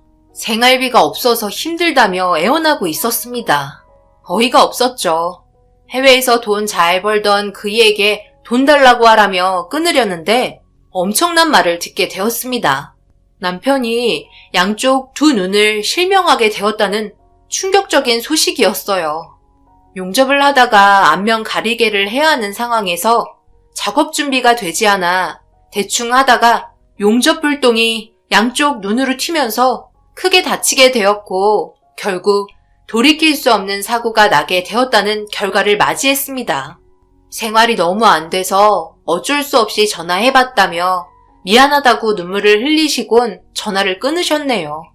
결국 남편의 무책임한 행동에 대해 벌을 받게 된 것 같아요. 자식들까지 순풍순풍 낳았는데 장님이라고 돈 안 벌 수 없잖아요. 열심히 살아야죠. 다 자기가 저지른 행동에 대해서는 결국 벌을 받는 것 같습니다. 저에게는 아이가 없다는 점이 너무나 다행인 것 같아요. 7년의 세월을 버린 만큼 더 열심히 살면서 힘내야겠어요. 언젠가 정말 좋은 인연이 찾아오겠죠. 하지만 지금은 혼자가 좋네요. 제 사연 들어주신 분들 오늘 하루 마무리 잘하시고 가족분들과 좋은 시간 많이 보내시길 바랍니다. 감사합니다. 안녕하세요. 저는 40대 중반 여자입니다. 오늘 제 남편에 대해 얘기를 좀 해볼까 합니다. 그동안 정말 많이 참고 살아왔었는데 더 이상은 그냥 넘어가지 못할 것 같아 현재 남편의 상태에 대해 알려드리고자 합니다. 남편과 결혼 생활한 지 15년 정도 된 것 같아요. 그 시간 동안 무수히 많은 일들이 있었죠. 말이 15년이지 일수로 따지면 5,475일을 얼굴 보며 살아왔습니다. 저는 원래 일반 회사원이었지만 시부모님과 남편이 함께 식당을 운영해서 어쩔 수 없이 회사를 그만두고 일손을 도울 수밖에 없었어요. 은근히 눈치가 보이고 나중에 물려주신다는 시부모님의 말에 저도 어느 정도는 식당 운영 방법을 배워야 힘들지 않다면서 저를 설득시키셨죠. 제가 살면서 식당에서 장사를 하게 될 거라곤 조금도 상상하지 못했었지만 그래도 주어진 삶에 열심히 살아왔었어요.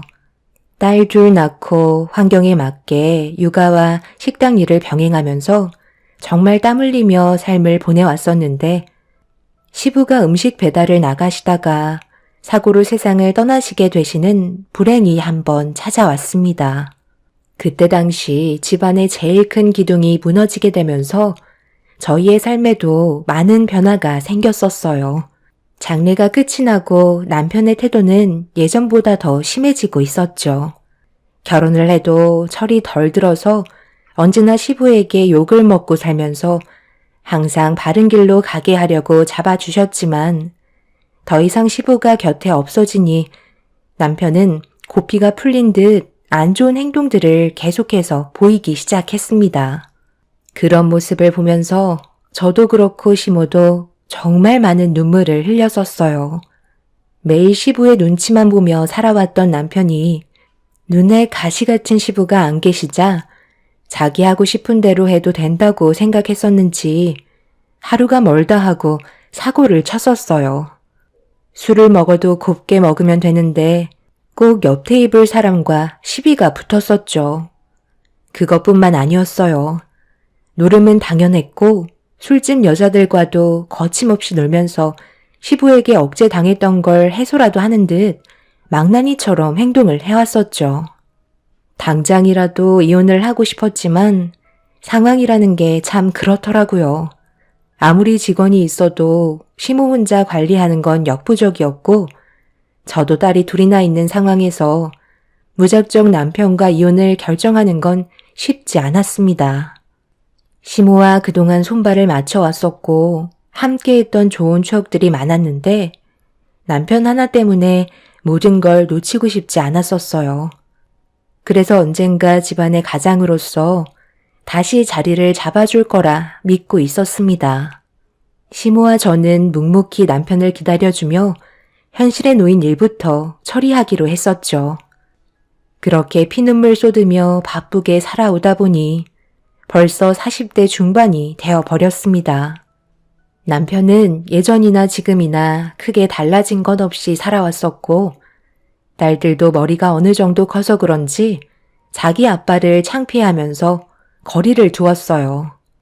아빠 없는 애들로 만들고 싶지 않아 남편에게 몇 번이나 하소연을 했었는데 변하지 않는 모습에 저도 조금의 감정조차 남아있지 않게 되었습니다.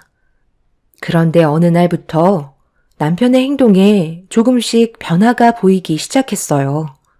그때뿐이겠지 했는데 하루 이틀 지나더니 한 달이 넘게 시키지도 않았는데 식당 일을 도우면서 전혀 다른 모습을 보여주고 있었죠. 시모도 그렇고 저도 그런 남편을 보고 있으면서 무언가 심경에 변화가 온 것 같다며 좀 더 지켜보기로 했는데 남편은 한 달이 지나 3개월 동안 한결같이 식당 일에만 열중하고 있었습니다. 시부가 살아 계셨을 때 보여주었던 남편의 모습이었어요. 오랜 세월 동안 기다린 보람이 있는 건지 남편이 또 다시 되돌아가는 모습을 보고 싶지 않아 왜 변화가 왔는지 조심스럽게 물어보게 되었습니다. 이제 그런 생활 하는 것도 지쳤고, 질려서 좀 제대로 살아보고 싶은 마음에 집안일 좀 신경 쓰겠다는 건데, 무슨 문제 있어? 그렇게 해준다면야 우리야 너무 좋지. 당신이 해줄 수 있는 일이 얼마나 많은데. 그동안 우리가 당신이 제자리로 돌아오길 얼마나 기다렸는지 알아? 이제라도 그런 마음가짐을 가졌다면 정말 다행이다. 나는 당신이 하루 이틀 도와주다가 또 그만둘 줄 알았는데 벌써 3달째 식당 일에 신경 써주고 있잖아. 당신 도움이 우리 가족에게 얼마나 많은 힘이 되는지 알지? 내가 과거에 어떻게 살았던 그건 중요한 게 아니야. 지금 현재 어떤 모습을 하고 있냐가 중요한 거라고. 나는 집안의 가장이고 우리 엄마와 당신이랑 애들을 지켜줄 의무가 있는데 당연히 해야 될 일들을 그동안 무관심했던 것 뿐이지. 솔직히 계속 신경 쓰고 있었어. 예전으로 돌아갈 생각 조금도 없으니까 너무 걱정하지 마. 나 배달 다녀올 테니까 당신이 홀 좀 봐줘. 남편의 행동은 당연한 건데 그동안 삶이 너무 힘들었었는지 조금의 변화에도 너무 고마웠었어요. 한 사람이 집안의 분위기를 순식간에 바꿔놓았고 시모와 저도 한층 밝아진 얼굴로 식당을 운영할 수 있었습니다. 애들도 아빠가 갑자기 이상해졌다며 적응을 하지 못할 정도였지만 자상해진 아빠의 모습이 싫게만 느껴지지 않았는지 어색한 미소를 띠기 시작했네요. 그렇게 시간이 지나가는 동안 저희 가족은 남편이 완전히 마음을 바로잡고 가정을 위해 열심히 사는 모습을 보고 그동안 얼어 있었던 마음이 녹게 되었어요. 그토록 바라고 꿈만 같았던 삶이 저에게 찾아와서 너무 행복했었는데 항상 방심할 때 또다시 일이 터질까봐 불안한 마음도 함께 공존했었지만 남편을 믿고 따르기로 결정하게 되었죠. 그렇게 6개월의 시간이 지나는 동안 남편이 가족과 함께 외식도 자주 데리고 가고 시부가 세상을 떠난 뒤 한 번도 여행을 가본 적 없었는데 남편의 도움으로 여기저기 좋은 곳도 구경할 수 있었어요. 이런 사소한 행복이 너무 좋아서 저도 모르게 눈물까지 흐르더군요. 그만큼 간절히 원했던 삶이 저에게 보상처럼 주어지는 것 같아 더 이상 바랄 게 없었습니다. 그런데 제가 너무 많은 걸 원했던 건지 남편의 한마디에 모든 것들이 무너져 내렸고 저희 가족은 엄청난 배신감에 피눈물을 흘리고 말았습니다. 그동안 겪어왔던 남편의 행동과는 비교도 할 수 없을 만큼 말도 안 되는 행동을 보이고 있었어요. 그동안 즐거웠지? 나도 사람인지라 양심은 있어서 당신을 그냥 보낼 수는 없었거든. 그래서 좋은 추억 하나 정도는 만들어주는 게 좋을 것 같아서 내가 6개월간 당신을 위해 봉사를 한 거야. 그토록 바라던 삶이었는데 한 번쯤은 원하는 대로 살아주는 것도 나쁘지 않을 것 같아서 배려해줬으니까 당신도 이제 애들 데리고 그만 살 길 찾아가는 게 좋겠어. 갑자기 그게 무슨 말이야? 당신 뭐 잘못 먹었어? 그동안 즐거웠다니. 나랑 지금 끝내자는 건 아니지? 지금 생각하고 있는 그대로야. 우리는 여기까지 하는 게 좋을 것 같다. 나도 가식적인 모습으로 연기하는 게 얼마나 힘들었는지 알아? 적당히 해줬으니 그만 미련 버릴 수 있잖아? 언제까지 빈대처럼 붙어 있을 건데? 나 평생을 함께하고 싶은 여자가 생겼어. 당신이 상상하고 있는 그런 저급한 행동은 단 한 번도 한 적 없으니까 그건 걱정하지 마. 당신이랑 깔끔하게 이혼하고 정식으로 고백해야 그 사람을 붙잡을 수 있을 것 같거든. 뒤가 깔끔해야 나를 받아줄 것 같아서. 이런 느낌 받아본 게 얼마만인지 모를 만큼 심장이 터지는 줄 알았다니까. 그런데 내가 무작정 당신이랑 이혼을 하는 것도 참 미안하더라고. 그동안 우리 집안에 들어와서 뼈 빠지게 일만 해왔는데 조금의 감정도 없이 내치는 건 나도 조금은 미안해서 추억 하나 정도는 만들어줘야 괜찮을 것 같아 너한테 시간을 투자한 것뿐이야. 당연히 이혼을 하기 위한 밑거름이었지만 당신한테는 꽤 좋았잖아? 언제 이런 감정 느껴보겠어. 그래도 내가 너 데려왔는데 남편 역할은 한번 해줘야 나도 찝찝한 느낌 없앨 수 있고 너도 내가 좋았던 남자라고 생각할 거 아니야? 딱 여기까지만 하자. 애들은 당신이 키우고 양육비는 걱정하지 마. 원하는 조건은 웬만해서 맞춰주도록 할게. 당신은 그냥 나랑 이혼만 해주면 되는 거야. 무슨 말인지 알아들었지? 그러니까 최근 6개월간 당신은 나와 이혼을 하려고 보인 행동들이었단 말이야? 그동안 식당에서 뼈 빠지게 일만 해왔는데 바로 내치기는 미안해서 잠깐 놀아준 것뿐이었어? 차라리 이럴 거면 아예 그런 것도 하지 말고 이혼하자고 하지. 애들한테는 왜 그런 행동을 보인 거야? 맨날 아빠가 지금만 같으면 좋겠다고 얼마나 행복했는지 알아? 당신이 어떻게 나한테 이럴 수 있어? 내가 그동안 살면서 애들과 여행 간 적이 단 한 번도 없었잖아. 그래서 좀 잘해준 것뿐이야. 좋은 아빠였다는 이미지를 심어줘야 앞으로 살면서 그 기억 가지고 살 수 있으니까. 나쁜 아빠보다 그래도 좋은 아빠로 남는 게 낫지 않겠어? 이 쓰레기 같은 자식아. 네가 지금 우리한테 얼마나 큰 상처를 줬는지 알아? 다른 여자한테 고백하고 싶어서 나한테 잘해주고 이혼하겠다고? 정말 너처럼 나쁜 놈은 이 세상에 찾아볼 수 없을 거다. 그런데 6개월간 당신이 나한테 너무 잘해주면서 실수한 부분이 하나 있네. 나 지금 임신했어. 오늘 가족들 전부 모여서 외식할 때 얘기하려 했는데 어쩔 수 없이 당신한테 먼저 털어놔야 되겠네. 이제 어쩔 거야? 뱃속에 있는 아이는 어떻게 할 거냐고. 이 아이는 아무런 잘못도 없이 당신의 무책임한 행동 때문에 이 세상에 태어나게 생겼어. 애들한테 그렇게 상처를 줘놓고 세상 밖으로 나오지 않은 아이한테는 아빠의 존재조차 모른 채 살아가게 하겠다는 거야? 어쩜 당신은 모든 것들이 전부 쓰레기인 거야? 이럴 거면 왜 나를 선택했어? 당신만 안 만났어도 이렇게까지 살고 있지는 않았을 거라고. 내 인생 책임져. 지금 임신을 했다는 거야? 이건 나도 전혀 예상하지 못한 일인데. 어쩔 수 없네. 뱃속에 있는 아이 것까지 양육비 쳐줄 테니까 너무 걱정하지 마. 뱃속에 있는 아이의 인생이 그런 걸 어쩌겠어. 받아들이고 살아야지. 안 그래? 저는 남편의 말에 더 이상 참을 수가 없어 얼굴에 손을 올려붙이고 말았어요. 그런데 남편과 저와의 대화를 시모가 현관문을 열고 들어오시려다가 전부 다 듣고 있었고 그 뒤에는 애들까지 있었습니다.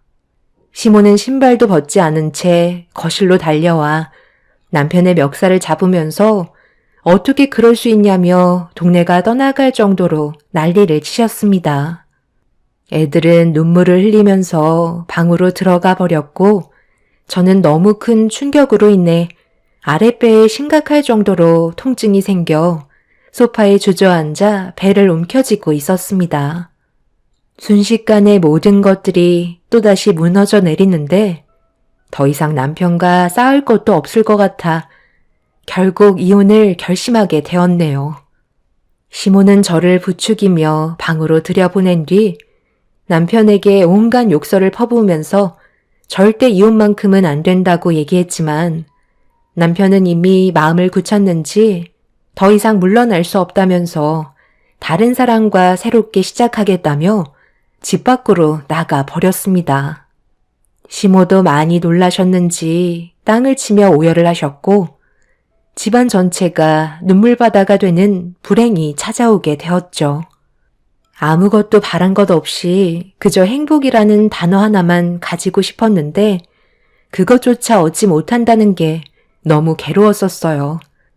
남편이 저에게 6개월간 보였던 모든 행동들과 자상한 웃음들은 이별을 위한 준비였다는 게 소름이 돋을 정도였습니다.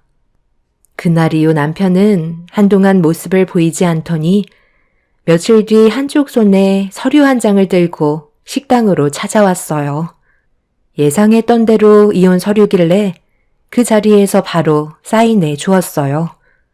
남편은 쉽지 않을 거라 생각했던지 바로 사인한 저를 보며 당황스러워하는 표정을 보이고 있었죠.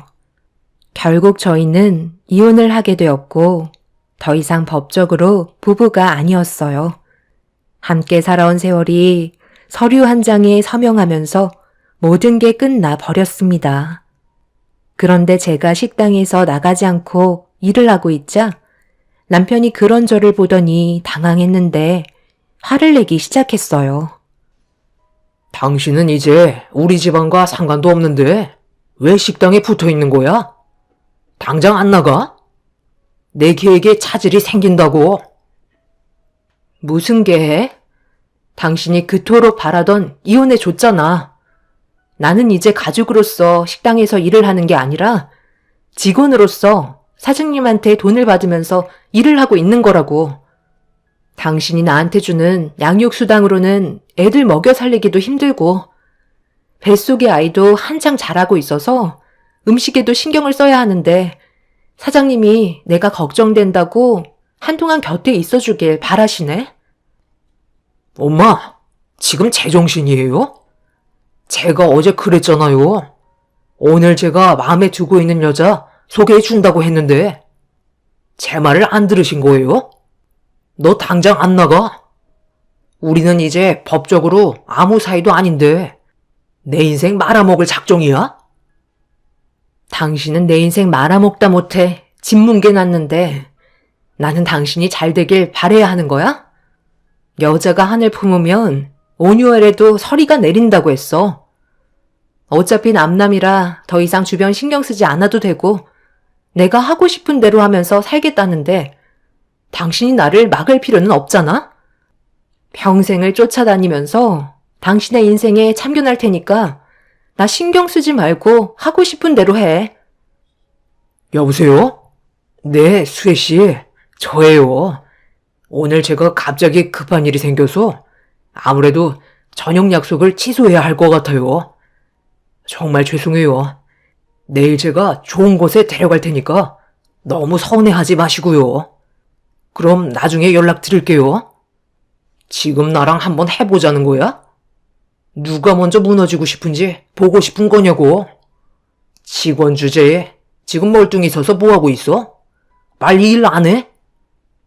너 정말 갈 때까지 갈 작정인 거니? 요즘 얘가 너 때문에 얼마나 많은 정신적 스트레스를 받았는지 알아? 산부인과에 가니까 유산기가 있다고 하더라. 최대한 안정을 취해야 하는데 너 때문에 점점 몸이 안 좋아지고 있다고. 굳이 오지 않겠다는 거 억지로 데려와서 밥 좀 먹이려고 하는데 너는 다른 여자한테 한눈 팔려서 상황을 이 지경으로 만들어? 유산기 핑계로 남의 식당에 와서 편히 놀고 먹고 가겠다는 거야? 내가 그걸 볼 것 같아? 밥값은 하고 가야지. 가서 불판이나 닦아. 아랫배의 통증이 멈추지 않아 최대한 휴식을 취했지만 상태가 더욱더 안 좋아져서 산부인과를 찾아갔는데 유산기가 심하다며 스트레스 받는 일을 자제하고 절대 안정을 해야 한다고 했지만 며칠째 제대로 먹지 못한 제가 걱정이 되셨는지 시모는 밥 한 끼 먹이겠다고 식당에서 이것저것 몸에 좋은 음식을 내어주셨고 아이를 위해서라도 힘들게 입에 넣고 있는데 남편이 갑자기 온 거였어요. 시모도 워낙 정신이 없던 터라 남편이 그날 식당에 여자를 데리고 올 거라는 걸 전혀 생각하지 못하고 계셨습니다. 저도 그 자리를 피해서 나왔어야 했는데 남편의 행동에 너무 화가 나서 감정적으로 똑같이 목소리를 높였고 결국 사태가 심각해지고 말았죠. 남편은 유산기가 있다는 저를 조금도 배려하려 하지 않았어요. 오로지 자기의 계획에 차질이 생겼다는 거에 분노하고만 있었죠. 그렇게 안 좋은 대화를 계속해서 주고받던 도중에 남편이 유산기 핑계로 편히 놀고 먹냐며 밥값은 하라고 주방에 있던 불판을 저보고 닦으라면서 저를 발로 밀었고 그 순간 중심을 잡지 못한 저는 넘어지면서 아랫배에 엄청난 충격이 전달되고 말았습니다. 너무 고통스러워 비명을 지르고 있는데 남편은 그런 저를 보며 불판 닦기 싫어서 깨부린다고 웃고 있었어요. 시모는 그런 남편을 보며 얼굴에 손을 올려붙였고 시모는 떨리는 목소리로 119에 도움을 요청했습니다. 그렇게 병원에 도착해서 급하게 조치를 취했지만 뱃속에 있던 아이도 그동안 많이 힘들었는지 결국 제 품에서 멀어지고 말았네요. 몇 달 동안 뱃속에서 자라던 아이를 떠나보낸 제 마음을 모르는지 병원으로 쫓아온 남편은 오열을 하고 있는 저에게 다가왔어요. 원래 유산기가 있었다며. 걔는 원래 갈래였던 거야. 뭘 그거 가지고 그렇게 눈물을 뽑아내고 있어? 당신도 솔직히 많이 버거워했었잖아. 안 그래? 40대 중반이 넘어서 아이를 가진다는 게 미련한 거야. 나도 얼마나 부담스러웠는데. 양육비는 굳어서 다행이네. 지금 애들이야 5년 정도만 있으면 성인이라 크게 부담이 없는데 뱃속에 있던 아이는 내가 20년 동안 양육비를 책임져야 하잖아. 생각만 해도 얼마나 끔찍했는데. 시기가 좋지 않았던 것 뿐이야. 대신 병원비는 내가 대신 내줄게. 그게 아빠로서 할 말이야? 뱃속에 있던 아이는 당신 아이 아니었어? 어떻게 남보다 못한 사람처럼 말을 할 수 있는 거야? 동물들도 자기 새끼 잃으면 울부짖는데 당신은 차라리 잘 됐다고? 나는 절대로 당신을 용서하지 않을 거야.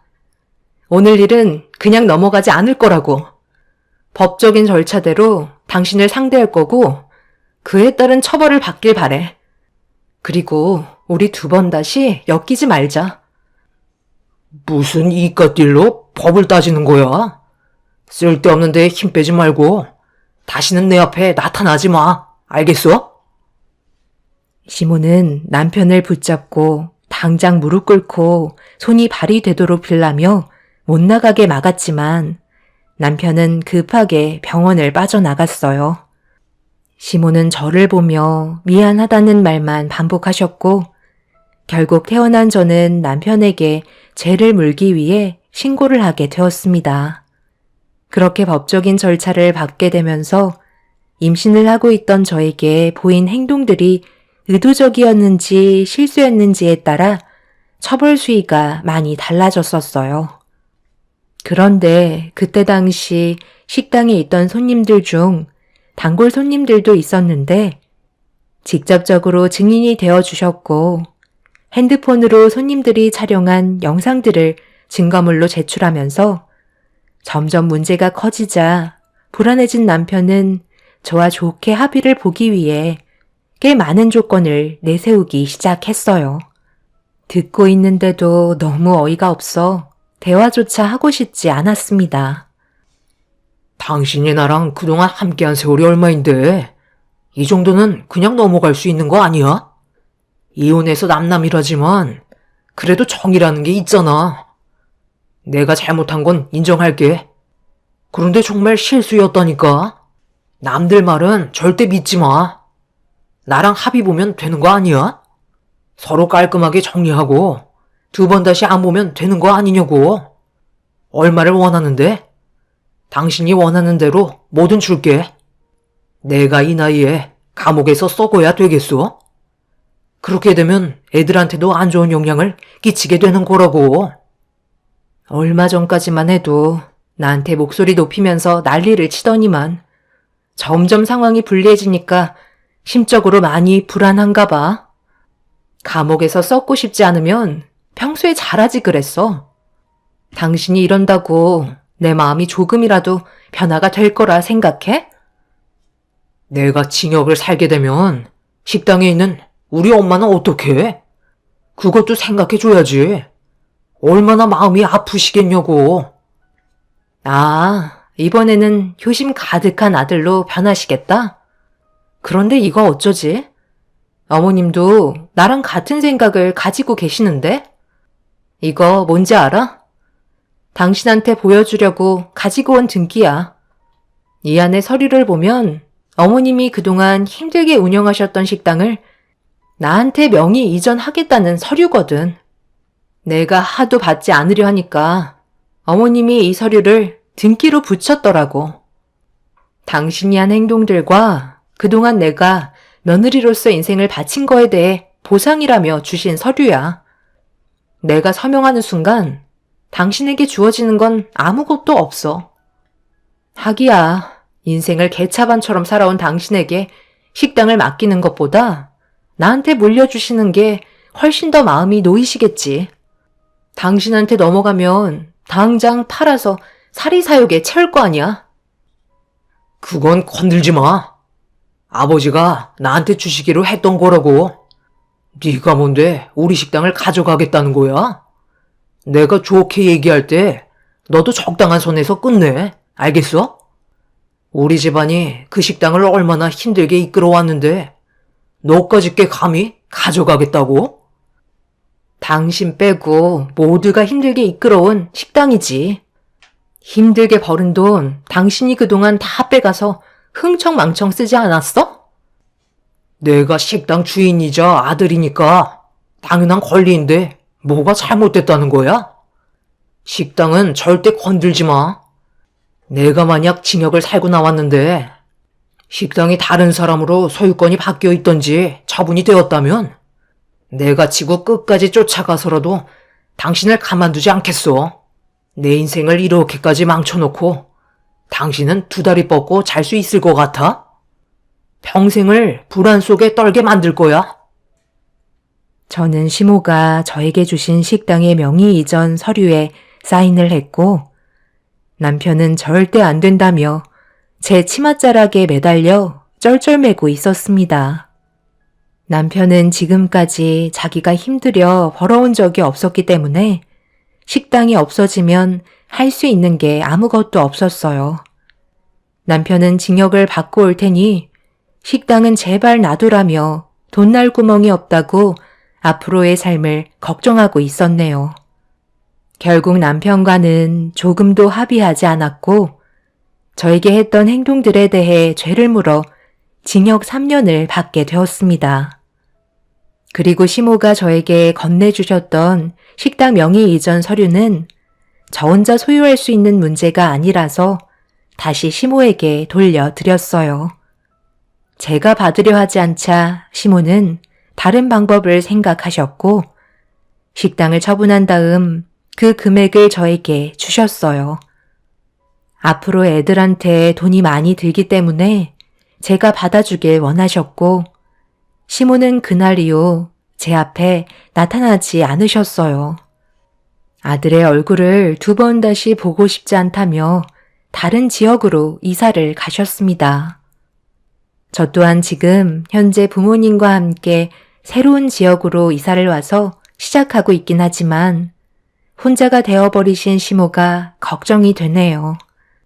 그동안 함께 살아왔던 세월이 있는데 한순간에 모든 걸 정리하고 떠나셔서 불안하기만 합니다.